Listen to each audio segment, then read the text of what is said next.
Hello everyone, welcome back to my channel. आज हम discuss करेंगे कि फर्स्ट इंट्रोडक्शन पार्ट हम ऑन बिहाफ ऑफ लेटर्स या फिर ट्रांसफ़र लेटर्स या फिर नॉन केस और डिस्चार्ज बैक लेटर्स में किस तरीके से लिखते हैं। लास्ट वीडियो में हमने ongoing care and home visit का फर्स्ट इंट्रोडक्शन पार्ट लिखा था। ऑन बिहाफ ऑफ लेटर में अगर होम विजिट किसी ने रिक्वेस्ट करी है, मान लो पेशेंट के रिलेटिव में, हस्बैंड ने, वाइफ ने, बच्चों ने या फिर किसी रिलेटिव ने किसी केयर के लिए होम विजिट की रिक्वेस्ट करी है, तो उसको बोलते हैं on behalf of letters.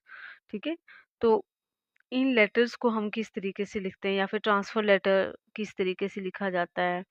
Non case है और डिस्चार्ज बैक लेटर है, हॉस्पिटल में डिस्चार्ज कर रहे हो बैक किसी फैसिलिटी में जहाँ पे जीपी ऑलरेडी उसका नॉन टू है, या फिर वही जीपी उसको ट्रीट करता है, फैमिली डॉक्टर है। तो इस तरीके के लेटर्स में आप किस तरीके से फर्स्ट पैराग्राफ आप लिखोगे, और ये आज हम डिस्कस करेंगे। ठीक है, तो फर्स्ट स्टार्ट करते हैं। I am writing this letter to letter on behalf of Mrs, जो भी पेशेंट की वाइफ है उनका नाम लिखेंगे क्योंकि हम उनके बिहाफ पे लिख रहे हैं। तो on behalf of Mrs dash to request home visit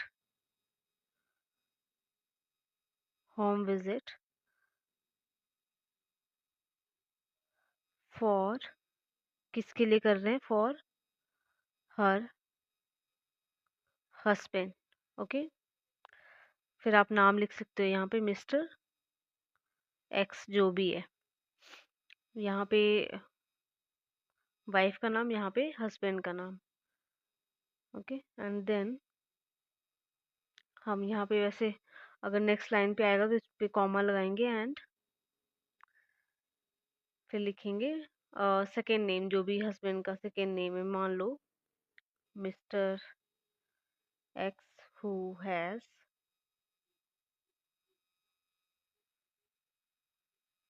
Mr. X who has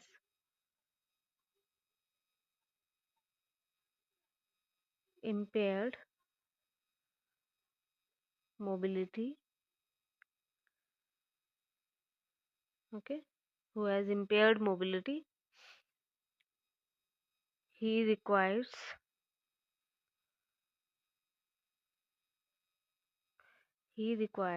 assistance and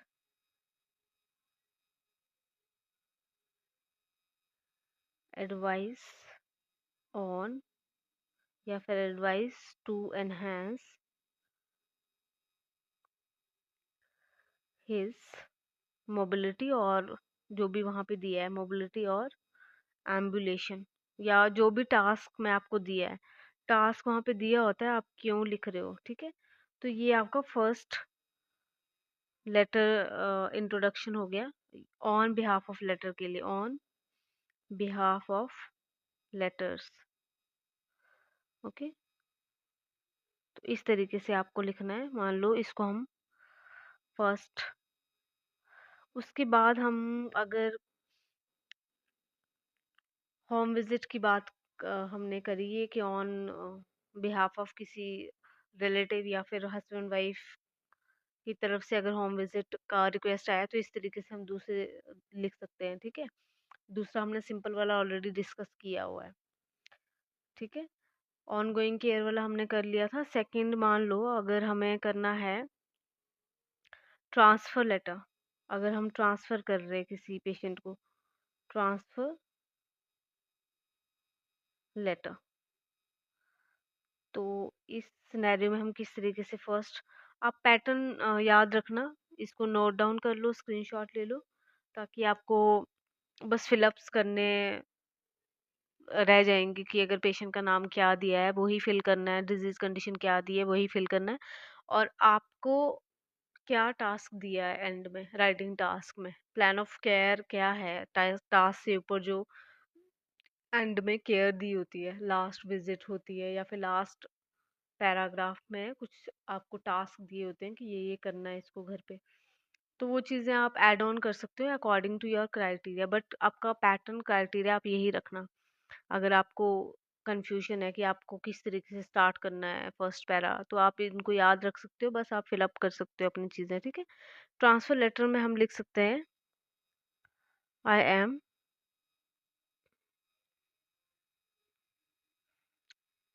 writing to refer whoever Mr X, ठीक है, हु हैज़ बिन, हम डायग्नोस किया गया था उसको अगर, तो हम उसको लिखेंगे who has been diagnosed with dash, जो भी डायग्नोसिस था, ठीक है। एंड उसके बाद फुल स्टॉप, शी, अगर मिस्टर लगाया है तो हम लिखेंगे he is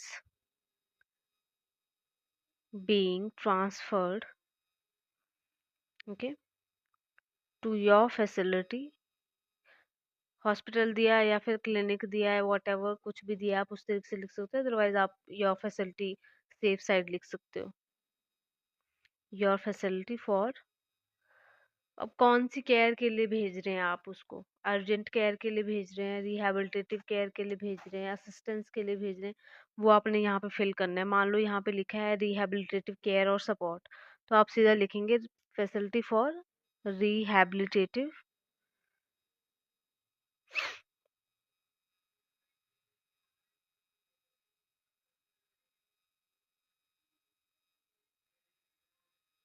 care and support, ठीक है। ये आपका फर्स्ट इंट्रोडक्शन पार्ट खत्म हो गया। मान लो आपके पास कोई ऐसा लेटर है जो नॉन केस है या डिस्चार्ज बैक लेटर है। डिस्चार्ज बैक लेटर आपके पास जब आता है ना, तो आपको उसको पहचानने के लिए आपको ये देखना होता है कि एड्रेस जो है, पेशेंट का एड्रेस और जो नीचे राइटिंग टास्क में जो एड्रेस होता है ना, वो सेम होता है, आपको वो देखना होता है। और वहाँ कहीं ना कहीं आपको ये हिंट होता है कि ये वाला जो जीपी है, यही इस पेशेंट को देख रहा होता है, सेम एड्रेस होता है, या तो सेम ओल्ड एज होम में रह रहा होता है, उस पेशेंट का एड्रेस भी वही ओल्ड एज होम होता है, और राइटिंग टास्क में जिसको आप लेटर लिख रहे हो वो भी सेम होता है, एग्जैक्टली सेम, ठीक है। तो आपको वहां से समझ जाना चाहिए कि ये नॉन टू केस है, ये जीपी उसको जानता है या फिर रेजिडेंट है उस ओल्ड एज होम का जहाँ पे आप भेज रहे हो। देखो, अगर आप ओल्ड एज होम के लिए लेटर लिख रहे हो तो आप लिखोगे रेजिडेंट, ओके। अगर आप लिख रहे हो जीपी को तो आप लिखोगे पेशेंट्स, अगर कम्युनिटी हेल्थ नर्स के लिए लिख रहे हो तो आप क्लाइंट्स लिखोगे। ये आपको याद रखना है नॉन केस या फिर डिस्चार्ज बैक लेटर्स में। तो सबसे पहले चलो ये एक चीज़ मैं लिख देती हूँ ताकि आपको याद रहे, उसके बाद हम स्टार्ट करते हैं फर्स्ट पैरा कैसे लिखते हैं नॉन केस में, ठीक है। तो आपको ये याद रखना है कि अगर आप कम्युनिटी हेल्थ नर्स को लिख रहे हैं, जस्ट अ सेकेंड, ठीक है, मान लो आप कम्युनिटी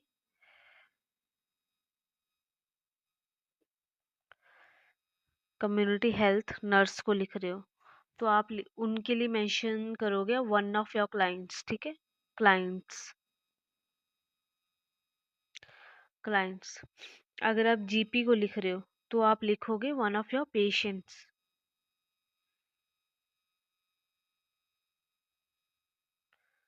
ठीक है, पोस्ट ऑफिस। अगर आप लिख रहे हो ओल्ड एज होम में किसी को लिख रहे हो जो वहाँ की केयर करते हैं रेजिडेंट्स की, ओल्ड एज होम में अगर आप किसी के लिए लिख रहे हो लेटर, तो वहाँ पे लिखोगे one of your residents, okay. One of your residents. ठीक है, तो आपको ये पता होना चाहिए कि किस लेटर में किस चीज़ का यूज़ करना है। नॉन केस हो सकता है, डिस्चार्ज बैक लेटर हो सकता है, लेकिन आप लेटर किसको लिख रहे हो उसके अकॉर्डिंग आपको टर्म यूज़ करनी है। आप कम्युनिटी हेल्थ नर्स को लिख रहे हो तो आपको क्लाइंट्स यूज़ करना है। I am writing this letter regarding one of your clients. अगर आप जीपी को लिख रहे हो तो I am writing this letter regarding one of your patients. अगर आप लिख रहे हो ओल्ड एज होम के लिए तो आप लिखोगे I am writing this letter regarding one of your residents. ठीक है, तो ये हो गया कि आप किस तरीके से रेफर करोगे पेशेंट को। मैंने ऑलरेडी लिख के रख दिया है तो I will just paste it. ठीक है, तो यहाँ पे नॉन केस और डिस्चार्ज बैक लेटर आप किस तरीके से लिखने वाले हो वो मैंने ऑलरेडी लिख लिया, बस मैं आपको पढ़ के एक्सप्लेन करने वाली हूँ। ठीक है, तो और डिस्चार्ज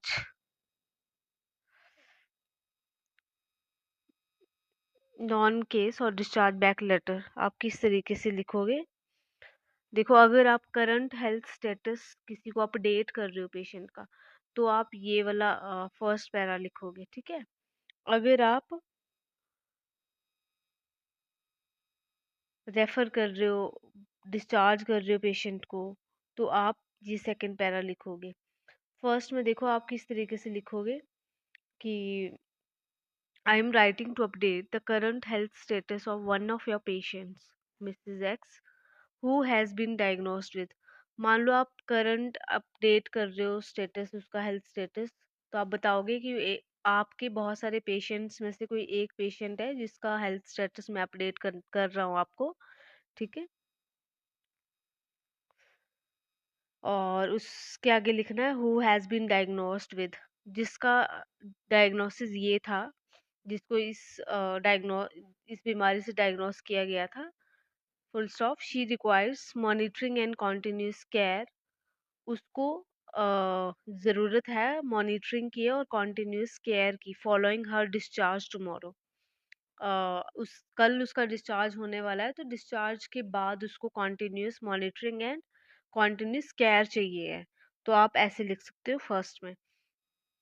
सेकंड वाला जो है आप उसमें ऐसा लिख सकते हो, अगर आपको पेशेंट डायरेक्टली लिखना है कि आपने एडमिट किया था, उसको ट्रीटमेंट दे दिया, अब उसकी कंडीशन इम्प्रूव हो चुकी है बट स्टिल उसको हेल्प की ज़रूरत है, इसलिए वो आपकी केयर में आपकी फैसिलिटी में उसको वापस डिस्चार्ज या रेफ़र किया जा रहा है। ठीक है, तो दूसरा तरीका ये है लिखने का, I am writing to refer Mr X who was admitted to our hospital with, जो भी डिजीज कंडीशन रही होगी, जो भी चीफ कंप्लेंट्स रही होंगी आने के लिए।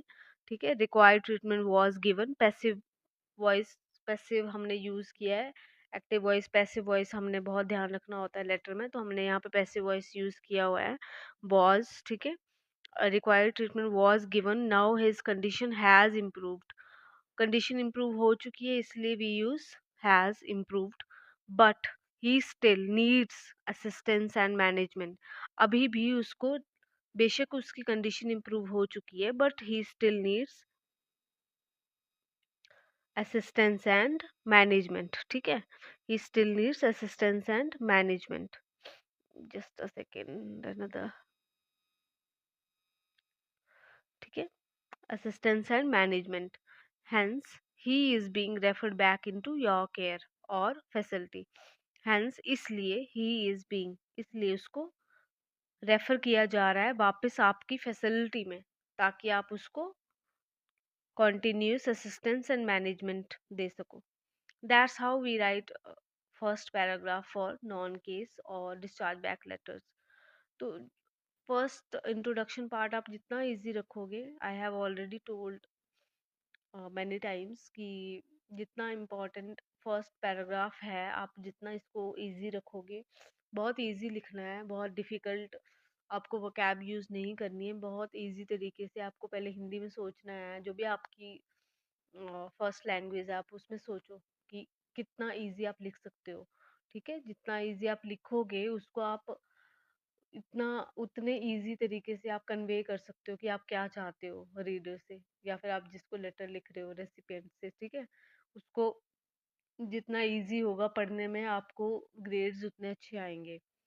जो एग्ज़ामिनर होगा उसको अगर पढ़ने में अच्छा लगेगा आपका लेटर तो वो आपको अच्छे ग्रेड्स देगा। मान लो अगर उसको इंट्रोडक्शन पार्ट ही इतना अटपटा लग रहा है, उसको समझ नहीं आ रहा है कि आप क्या चाहते हो, क्या चाह रहे हो आप, तो वो कंफ्यूज रहेगा पूरे लेटर में, वो इंटरेस्ट नहीं दिखाएगा आपके।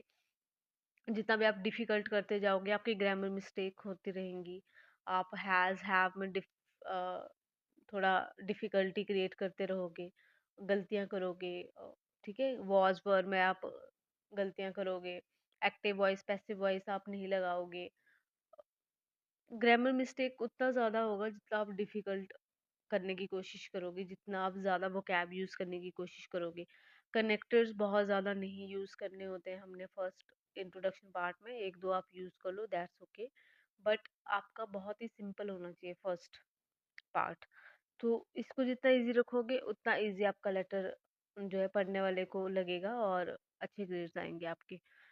ठीक है? तो बाकी जितने भी टाइप ऑफ लेटर्स हैं उनके इंट्रोडक्शन पार्ट्स हम नेक्स्ट वीडियो में करेंगे। Thank you for being here and please do subscribe my channel for future videos. Thank you.